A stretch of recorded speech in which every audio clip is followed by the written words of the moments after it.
Chapter 100, Shocking.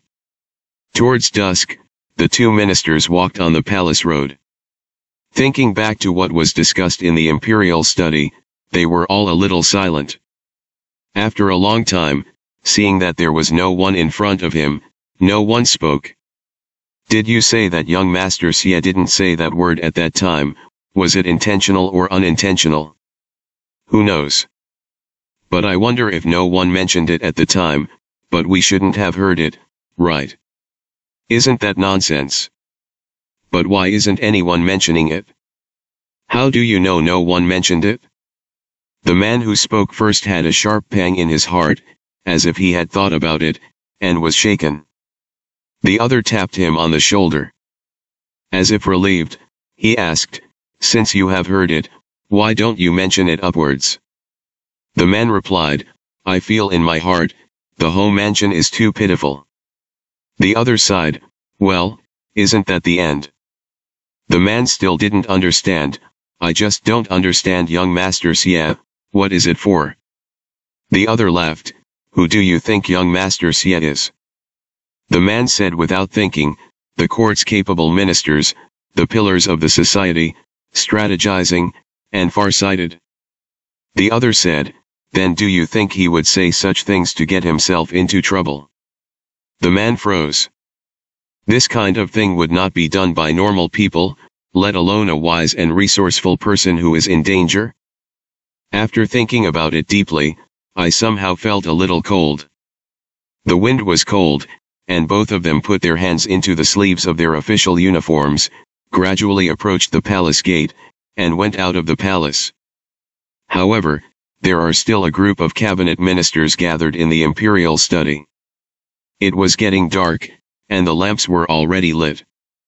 The bright surroundings were bright, and the bright beams of light shone on Shenlang's uncertain face, but his eyes were firmly fixed on the open letters on the case, the letters copied from the Yanji Marquis mansion.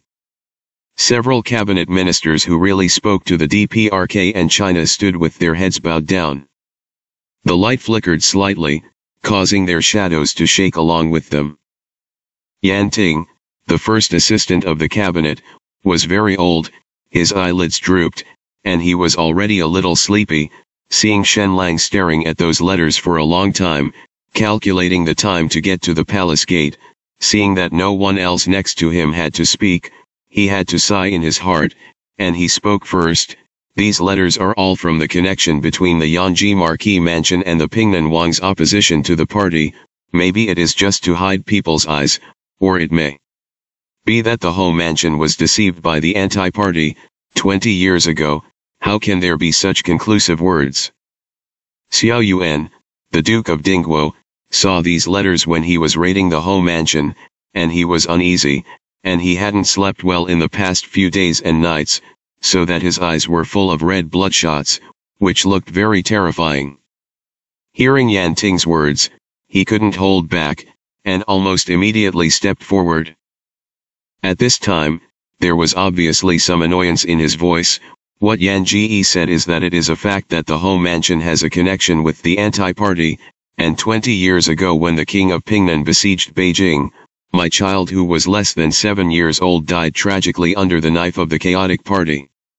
The deceased has passed away, and he Yan Mu does not know that the king of Pingnan and the anti-party of the Tianjiao are the culprits who caused my Xiao family's blood to die.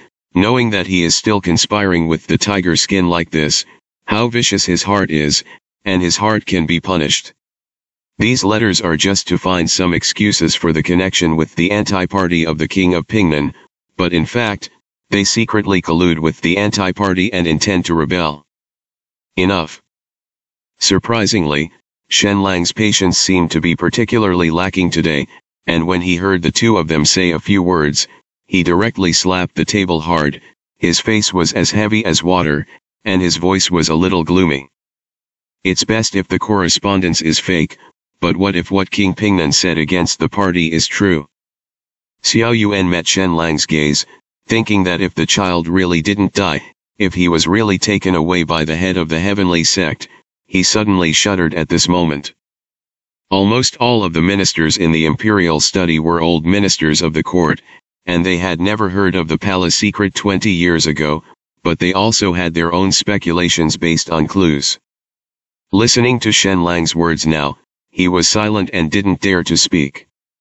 Outside, the cold wind blew against the windows, beating the window paper, and whimpering. The shadows of the crowd were cast on the wall in black. At this moment and here, it doesn't look like a royal study for deliberations, but like an abandoned ancient temple in the deep mountains.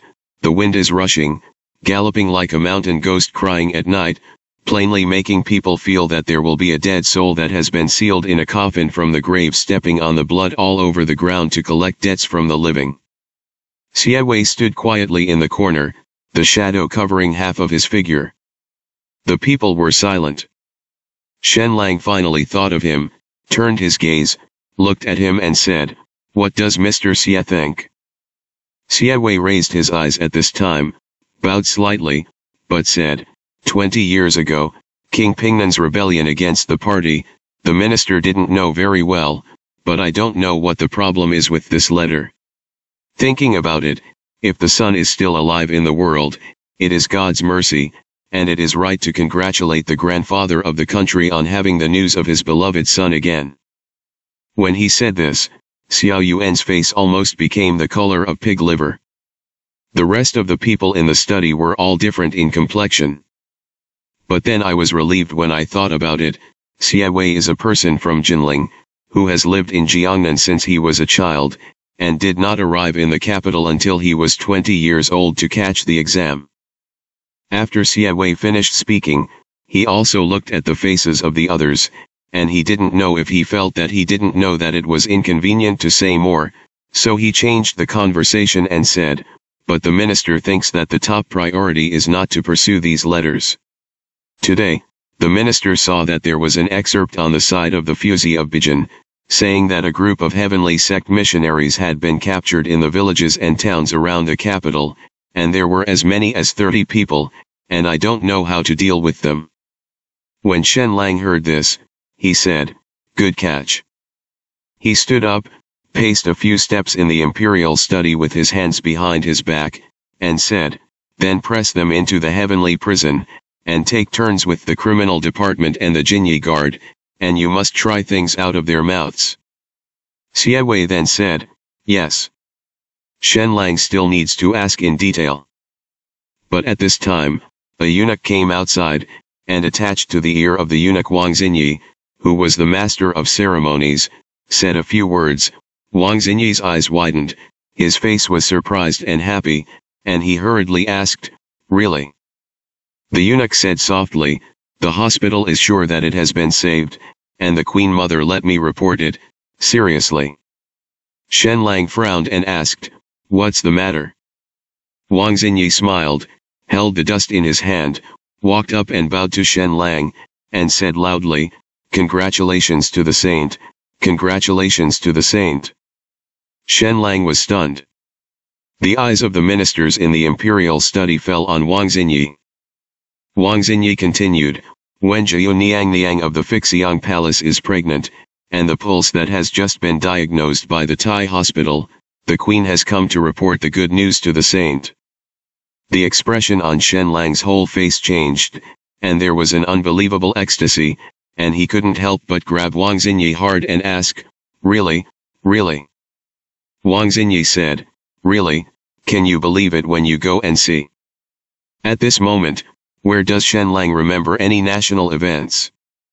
With a wave of his hand, he walked directly to the outside of the imperial study, drive the Fixiang Palace. Actually left all the ministers behind, and took a group of eunuchs and palace maids to go straight to the Fixiang Palace. The ministers left behind in the imperial study immediately looked at each other, only remembering the news they had just heard, but they all had different expressions. Xie Wei's brows frowned even more unconsciously. The shadow fell over his face, and no one could see the subtle expression. 星后 In Sinning Palace, Empress Dowager Xiao finally threw the hand stove on the case, and there was no joy on her face after learning that the concubine was pregnant and kept the child. Xiao Shu stood below, and her face was not very good. Empress Dowager Xiao gritted her teeth and said, "It's just that such a thing didn't kill 3 birds with 1 stone, but it didn't even do the most important point." Xiao Shu didn't dare to contradict. She was somewhat in awe of this and, recalling the scene that happened in the plum garden, she felt a little chill in her heart, and the faces of the Zhang sisters overlapped and crossed her mind. She hung her head. Didn't panic too much, just said quietly, "I thought Zhang Xuning was a bad person, but I didn't expect that it was her sister who was really tricky." Empress Dowager Xiao was a little annoyed and angry. "You said earlier that the embroidered handkerchief hidden by Zhu is very likely to be Zhang Suiwai's." Xiao Shu said lightly, 80% is. Empress Dowager Xiao said coldly, "It's all some scourge." Asterisk. The news that Wen Jia was pregnant was like having wings, and she flew all over the harem in one afternoon, although everyone didn't dare to talk about it openly, but everyone looked at each other and their faces were a little strange. There is no prince yet. No one dared to think about what kind of shock Wen Jia would cause in the entire harem if she won the baby in one fell swoop. Zhang Xuaning's Yang's Hizai is not a harem after all, and they know some superficial news. I heard that Wen Jia immediately rose to Zaiyi, and a large number of rewards given by the saint were sent to the Fixiang Hall like a stream, and the top and bottom of the Tai hospital were even called by the saint himself to teach a lesson, asking them to serve Wen Jia's baby wholeheartedly from now on. No, it's time to call Wen Zaiyi. Knowing that Wen Zaiyi's birth did not have an accident, Yao Shi breathed a sigh of relief, and almost fell to the ground with a weak leg as if he had collapsed. And they all comforted her, saying, "It's all right." Yao Zike burst into tears again. Zhang Suiwai frowned and watched coldly. When she returned to her room at night, Zhang Suiwai and Zhang Xuning walked in the same direction. In the cold wind, the palace lamp swayed gently on the porch. Zhang Xuning carefully recalled the sharpness of the sister in the plum garden during the day, and had to admire that this was the young lady of the family taught by the Meng family, and her mind was really sharp, so she said, "Sister is going to get her wish this time." Zhang Suiwai also found that her sister seemed to have become much smarter than before a few months ago, and it was really expected that she would see through some things, but she didn't have any weakness. She just said, "Even if I have a plan, after all, it can be regarded as saving people's lives. If you know it in your heart but stand by and watch, that is a sin. Now, it's the best of both worlds." She didn't deny that she was selfish. Zhang Xuning said, "Wen Zaiyi must remember you. If the saint knows about this, he is afraid that he will also be rewarded, but you can be regarded as offending people like this. Zhang Suiwai can see it. If you ask for something, you must give it. People live in the world, where can everyone be used to themselves?" Zhang Xuning smiled.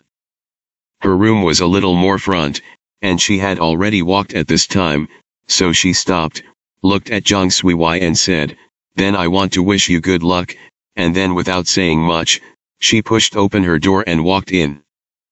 As Zhang Xuning said, but at noon the next day, a group of eunuchs hurriedly came to Yang's Hizai with all kinds of rewards, some of which were given by Wen Zaiyi, and others were from Emperor Shen Lang, praising Zhang Suiwai for being smart and benevolent. The richness of the reward makes people's eyes red.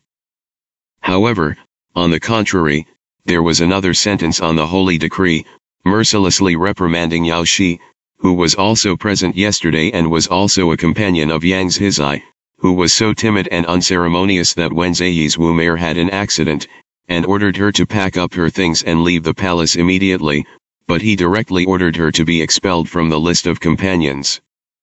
When Yao Shi, who thought he had escaped yesterday, knelt on the ground to receive the order, the whole person was stunned. As soon as the eunuch who carried the decree left, she stood up and took 2 steps, her head drowsy. The crowd did not know how to be relieved. After all, everyone knows how difficult it is to be selected to be a companion in the palace. But now he was reprimanded and expelled from the palace by the holy decree and passed to the high gate in Beijing, which can be regarded as a loss of face, and his reputation will be ruined in the future. How can he marry? Yao Shi was in a trance, and his steps were vain. Everyone only saw that she walked to the door and was about to raise her feet to cross the threshold, but her body shook and fell down. Miss Yao, Miss Yao. For a while, everyone panicked and hurriedly rushed up to help people. Jiang Xuning didn't bother to do this superficial effort, and only watched coldly, when Yao Shi and Yu Yu were plotting with no one around, wanting to ruin Jiang Wei's reputation to achieve the goal of retiring from their relatives and hurting others. Did they ever think that there would be today's end?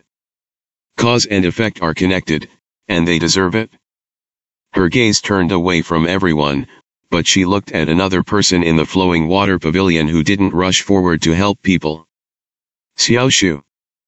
Xiao Shu and Jiang Xuning looked at each other for a moment, but they glanced at Jiang Suiwai, who was standing next to everyone and was inconspicuous, and the smile on her lips was shallow, and said, "Ah, she's luck is really bad." Jiang Xuning sneered in her heart, but she only echoed on her face, "Yes, it's not good. Where is this as simple as it seems?" When the sachet happened, Xiao Shu deliberately wanted to get rid of Yao. When admiring the plum blossoms, Qin Gaifei took the initiative to pull Yao Shi away, and soon after the accident, Yao Shi's face was wrong, obviously wanting to refute Qin Gaifei, but she didn't dare to refute it without knowing where to start. A well-planned game. Someone knew that she was pregnant earlier than Wen Ziyi, not only to get rid of Wen Ziyi's child, but also to get rid of Yao Shi, but she couldn't bring herself, which may have made the planners of this game a little embarrassed. Of course, the child in Wen Ziyi's womb is fine, which is probably the most important thing for the people behind it. It's just that there are too many things involved in this matter, and if you go deeper, you don't know how deep you will fall. Jiang Xuning really didn't want to get involved. In this life, it is enough to have Jiang Suiwai to stir up. She has the right to know nothing, only to protect herself and prevent others from harming herself. The palace was really lively for a while. I heard that Shen Lang was happy to feast on the ministers. This can be regarded as the only good news that Jiang Xuning heard in all kinds of dangers. Because of the introduction of Jiang Suiwai into the palace, Wen Ziyi's fate was unexpectedly changed, and Wen Ziyi's child was saved, and the emperor's mood did not deteriorate. Maybe he would be more merciful than the previous life when he dealt with the affairs of the previous dynasty. It's just that I don't know if the people of the previous dynasty will be able to seize this opportunity.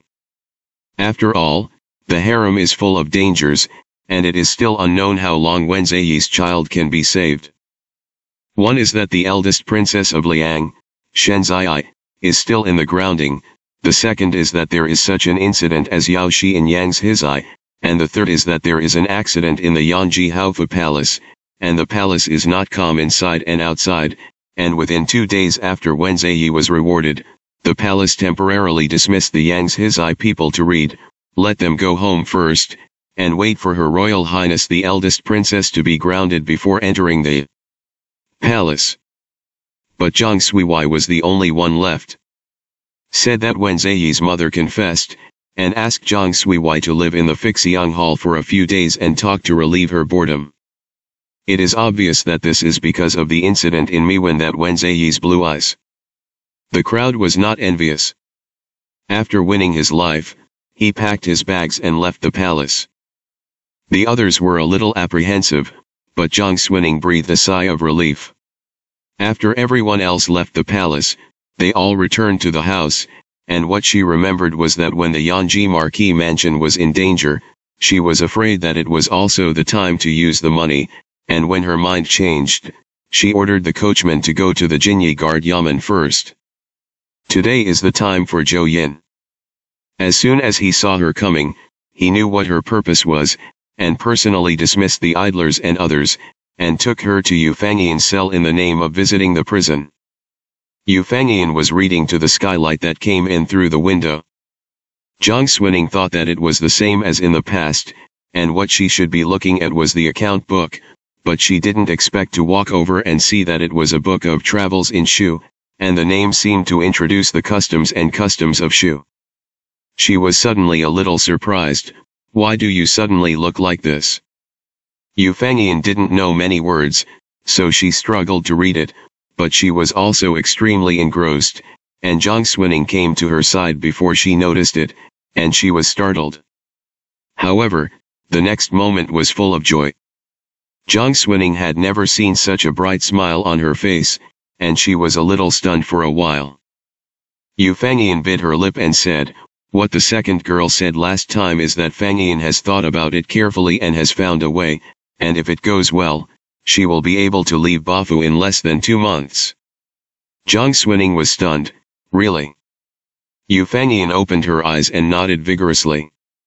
Zhang Xuning was still a little unable to react, and subconsciously said, "What way?"